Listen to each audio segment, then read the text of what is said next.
Bonjour, je suis Michel Osseil, coach certifié en PNL.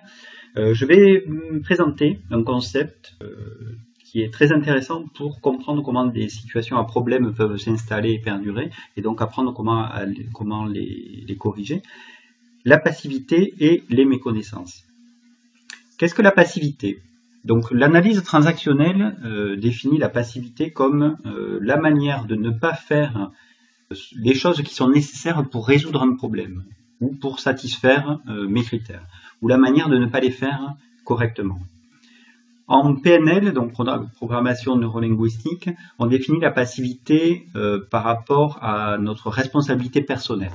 C'est-à-dire qu'être passif, c'est attendre que quelqu'un d'autre satisfasse mes critères à ma place. Par contre, si je suis actif, j'agis pour satisfaire mes critères.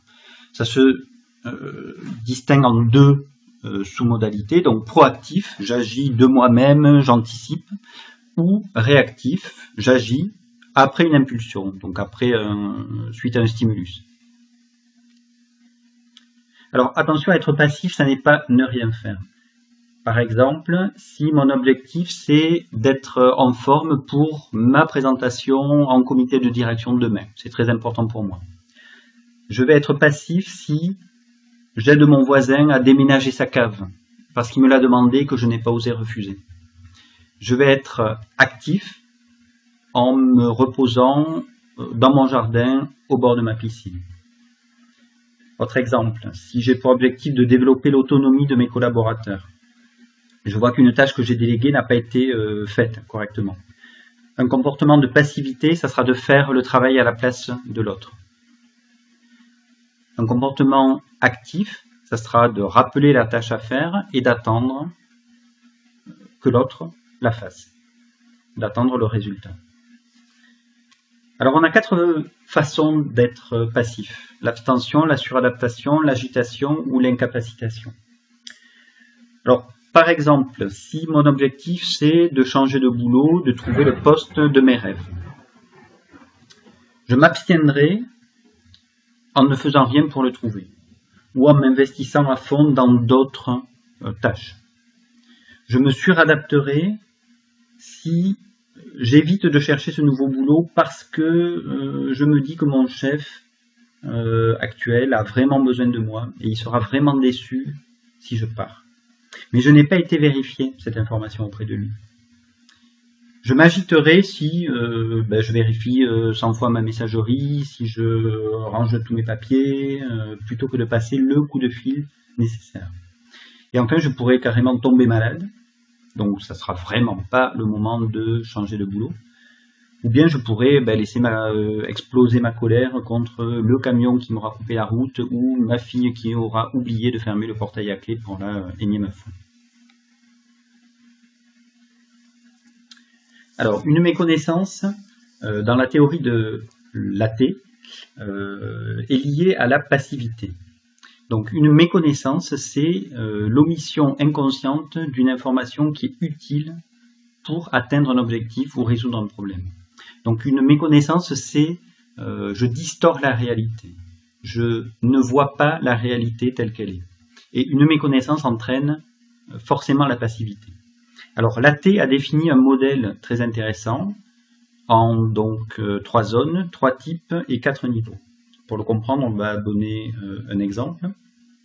Si par exemple je considère le problème du retard en réunion et des conséquences sur l'atteinte des objectifs de la réunion.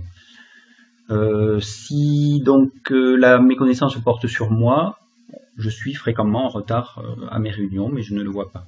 Sur les autres, mes collaborateurs arrivent fréquemment en retard. La situation, peut-être, la réunion du lundi ne commence jamais à l'heure. Sur le stimulus, vu que je n'ai pas de montre, je ne vois même pas qu'on commence en retard. Si je méconnais le problème, alors j'ai une montre, je vois qu'on commence en retard, mais je vois que finalement on arrive quand même à atteindre grosso modo les objectifs, et puis on tient à peu près l'ordre du jour. Si je méconnais les solutions ou les options, je vais me dire que j'ai déjà essayé beaucoup de choses, de relancer, de rappeler les gens 5 minutes avant, de gueuler, mais on a toujours du retard. Ça ne marche pas, il n'y a pas de solution.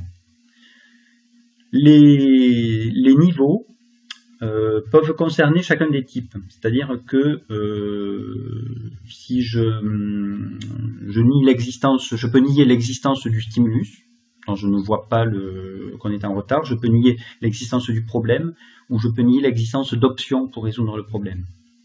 Alors on va prendre l'exemple des options. Si je nie l'existence d'options, je vais me dire que quoi qu'on fasse, une réunion, ça commence en retard. Si je nie l'efficacité, l'importance des options, je vais me dire que il serait possible que je fasse un feedback aux retardataires. Mais ils vont faire attention pendant une réunion, 2 réunions, mais à la 3e semaine, ça va recommencer comme avant. Donc ce que j'aurais fait ne sera pas efficace. Je peux aussi savoir, si je nie la possibilité de changer, si je méconnais la possibilité de changer, je peux me dire que oui, je sais que des séminaires de gestion du temps, ça existe, ça a été fait dans d'autres entreprises et ça a été très efficace.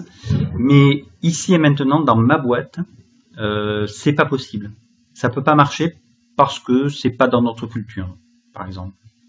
Si je nie mes capacités personnelles, je vais me dire que ces séminaires de gestion du temps, ça marche, ça pourrait marcher dans l'entreprise.